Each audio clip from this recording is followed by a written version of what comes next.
Hello everyone. GST में tax payers के लिए काफी रिलैक्सेशन दिया जा सके इस तरीके के नोटिफिकेशंस इशू हुए हैं आज। नोटिफिकेशन नंबर 32, 33 एंड 34/2021 ये 3 नोटिफिकेशंस इशू हुए हैं जो टैक्स पेयर्स के लिए मेरे ओपिनियन में बहुत ही ज्यादा बेनिफिशियल है। तो एग्जैक्टली क्या है इन नोटिफिकेशंस में और क्यों ये बहुत ही ज्यादा बेनिफिशियल है, इसको इस वीडियो में हम लोग समझते हैं।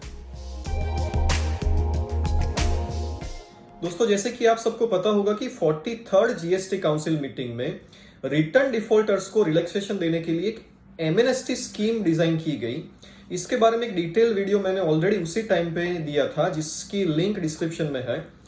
इस एमएनएसटी स्कीम में ऐसी प्रोविजन की गई कि 1 जुलाई 2017 से लेके 30 अप्रैल 2021 के किसी भी किस्म के रिटर्न्स और कोई भी रिटर्न्स अगर आपके जीएसटी के पेंडिंग है तो आप रिड्यूस्ड लेट फीस से उसको भर सकते हैं। ये रिड्यूस्ड लेट फीस कितनी थी? तो अगर नील लायबिलिटी है आपकी तो मैक्सिमम 500 रुपीज, और अदर देन नील लायबिलिटी है अगर तो 1000 रुपीज मैक्सिमम लायबिलिटी पर रिटर्न।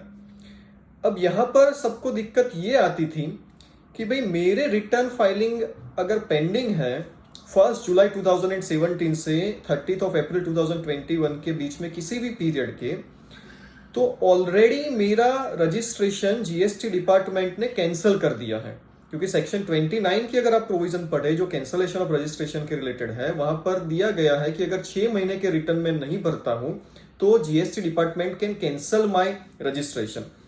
तो एमएनएसटी स्कीम को शुरू किया गया 1 जुलाई 2017 से, लेकिन सेक्शन 29 के ऑपरेशन की वजह से काफी ऐसे लोग कि जिनके रजिस्ट्रेशन ऑलरेडी कैंसल्ड थे, वो अपने रजिस्ट्रेशंस का जो कैंसलेशन है उसको रिवोक नहीं कर पा रहे हैं बिकॉज ऑफ द रीजन कि भाई उनका जो रिवोकेशन की टाइम लिमिट है अंडर सेक्शन 30 की, 30 डेज के अंदर कैंसलेशन का ऑर्डर जब आपको मिलता है उसके 30 दिन के अंदर आपको रिवोकेशन की एप्लीकेशन डालनी है।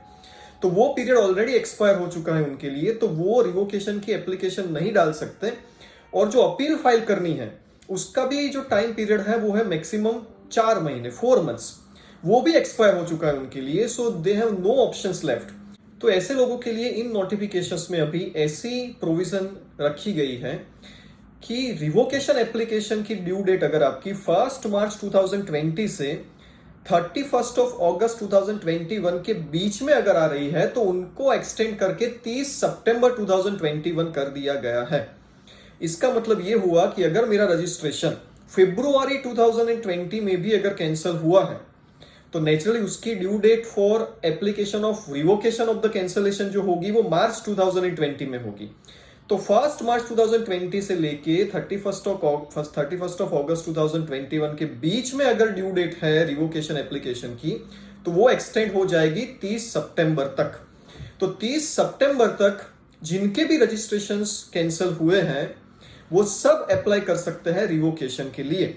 और जो एमएनएसटी स्कीम की मैंने बात की, ये भाई एमएनएसटी स्कीम में ऐसी प्रोविजन थी कि आपको 31 अगस्त 2021 तक ही इस स्कीम का बेनिफिट मिल सकता था, उसको भी एक्सटेंड करके कर दिया गया है अप टू 30 नवंबर 2021। तो एमएनएसटी स्कीम भी एक्सटेंड हुई है अप टू 30 नवंबर 2021।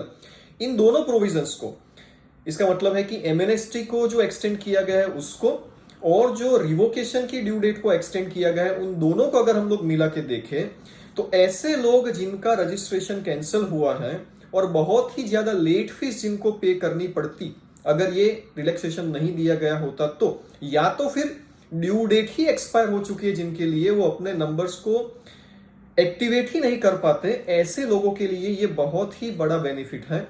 तो जिन जिन के रजिस्ट्रेशंस कैंसिल हुए हैं और ड्यू डेट है रिवोकेशन की 1 मार्च 2020 से लेके 31 अगस्त 2021, उन सबको अपील होगी कि आप अपना जो रजिस्ट्रेशन है उसको एक्टिवेट करवा सकते हैं bye filing the application for revocation under section 30, जिसकी अब ड्यू डेट है 30 सितंबर 2021।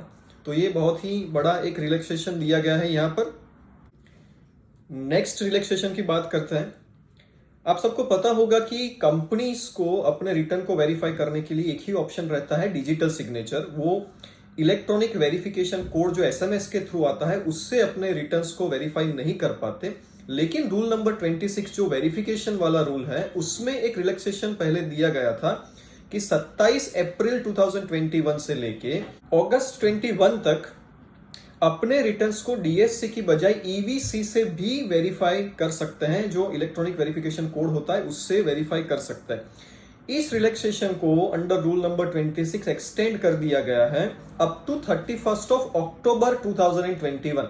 मतलब कंपनीज इलेक्ट्रॉनिक वेरिफिकेशन कोड जो एसएमएस के थ्रू आता है उससे अपने रिटर्न्स को वेरीफाई कर सकती है अप टू 31 अक्टूबर 2021। हालांकि एक और चीज लिखी है इस नोटिफिकेशन में कि रूल नंबर 26 में सारे जितने भी प्रोवाइजो हैं जो रिलैक्सेशन के रिलेटेड है उन सबको ओमिट कर दिया जाएगा फ्रॉम 1 नवंबर 2021।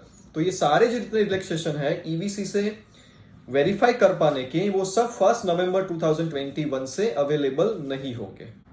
और दोस्तों जो भी एमएनएसटी स्कीम है उसका डिटेल एक्सप्लेनेशन और जो रजिस्ट्रेशन, कैंसलेशन, रिवोकेशन की प्रोसेस है उसका डिटेल एक्सप्लेनेशन मैंने ऑलरेडी प्रीवियस वीडियोस में दिया है।